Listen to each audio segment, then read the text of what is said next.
Su Excelencia Reverendísima, Monseñor Nicolás Cotuño, Arzobispo de Montevideo, señor Vicerrector del Medio Académico, Reverendo Padre Marcelo Copetti, señores panelistas, señoras y señores, antes de comenzar quiero agradecer la invitación que me han hecho para participar de este panel.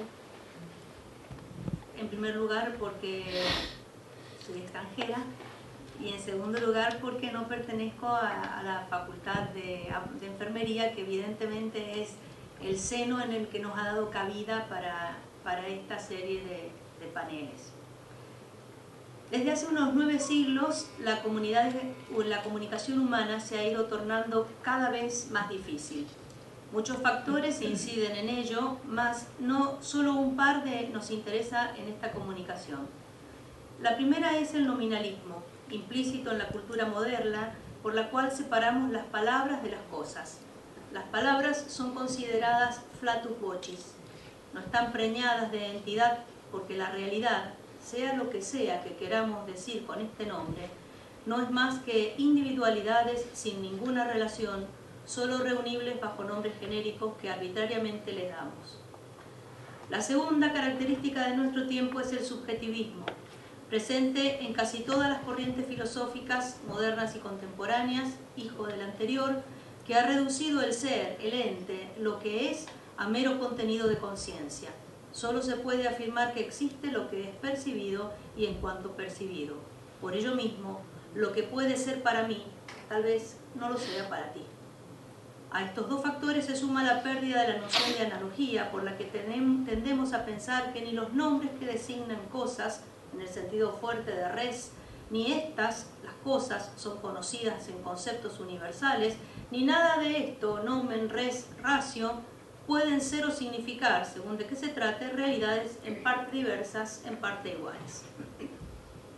Esta breve introducción, un poco filosófica quizás, es para entender o para plantearnos qué queremos decir cuando usamos la palabra dignidad presente en el título de la conferencia.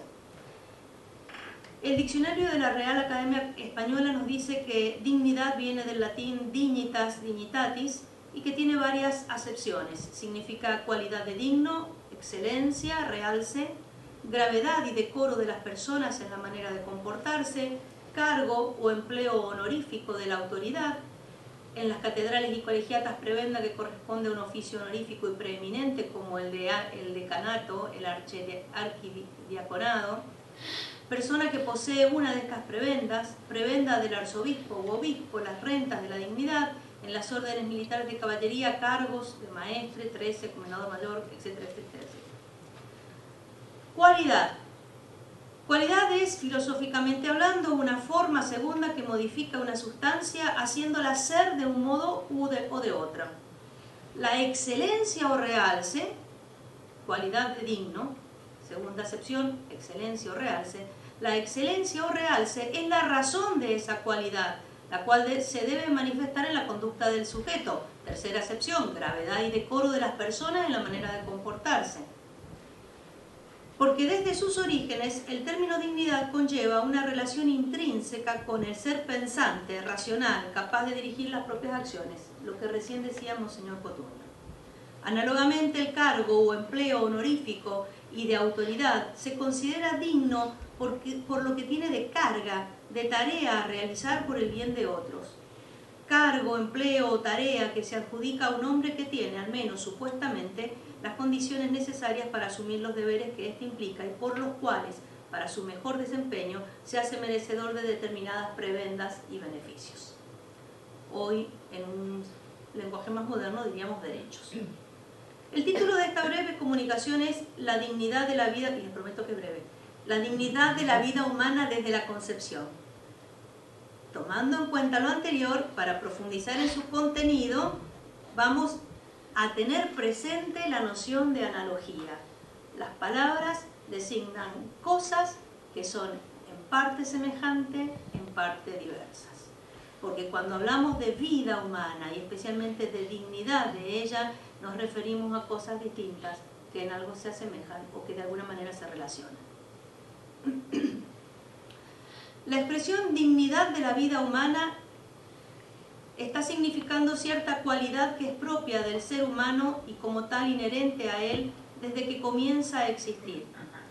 También podemos referirnos con la expresión dignidad de la vida humana a la razón por la cual el hombre y su misma existencia es algo digno, merecedor de respeto, valioso, cualesquiera sean sus condiciones concretas de existencia. Embrión, feto, niño, adolescente, adulto, anciano, enfermo, sano, enfermo terminal, rico, pobre, ni rico ni pobre, trabajador, jubilado, incapacitado para trabajar, inútil a la sociedad, etcétera, etcétera. Finalmente, podemos estar haciendo mención de los deberes y derechos que conlleva, en algunos casos, por ejemplo, el ser un empresario exitoso, el ser un referente social en el medio, o el ser simplemente un niño, o el ser un enfermo, o el ser un anciano. Esta condición de digno que corresponde al ser humano en cuanto tal, significa en primer lugar que todo hombre por el simple hecho de serlo es algo valioso en sí.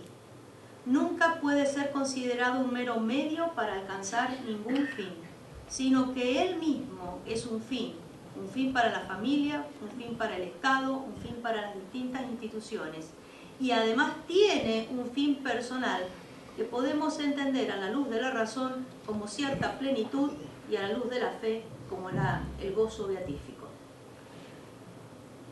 Para conseguir esto, en ambos sentidos, debe esforzarse, pero también necesita contar de la ayuda de los demás.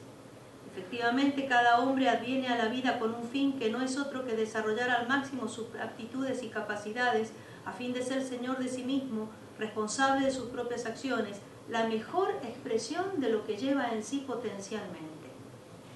En segundo lugar, dado que corresponde al ser humano, le es propia esta dignidad desde que comienza a existir como humano, incluso si no tiene la apariencia humana. Se defiende la dignidad de la vida desde la concepción, porque es en ese instante en que comienza a desarrollarse lo que luego será un hombre. No hace falta entrar en la discusión de si el cigoto o el embrión en las primeras semanas, cuando aún no tiene apariencia ninguna de humano y no se diferencia del cigoto o el embrión de un gatito o de un delfín, es persona o no. No hace falta discutir eso. Lo que es innegable, sobre todo a esta altura y con los alcances de la ciencia actual, es que dada la unión producida la unión de un óvulo con un espermatozoide, se constituye una célula nueva, distinta de todas las que conforman el organismo de la madre, portadora de una información que la hará desarrollarse primero durante 9 meses en el seno materno y luego a lo largo de los años, mientras dure la vida que tenga. Según sean las circunstancias en que el nuevo ser fue gestado y la disposición de la mujer, algunas hablan de mi bebé o nuestro hijo y otras hablan de esa cosa o ese puñado de células. Pero objetivamente, por eso decía al principio, el subjetivismo es peligrosísimo. Objetivamente es lo mismo. Es una nueva vida que ha comenzado en el momento de la concepción y que si la dejamos desarrollarse, y tiene condiciones de viabilidad, obviamente, nacerá y crecerá. En tercer lugar, esta dignidad, así entendida como propiedad del hombre, digo propiedad en el sentido filosófico de aquello que no es esencial, pero que se sigue naturalmente o necesariamente de la esencia, como la condición de sociable que tenemos todos, entendida como propiedad del hombre, es moralmente hablando, y digo moralmente para referirme al orden de las conductas humanas, una doble exigencia.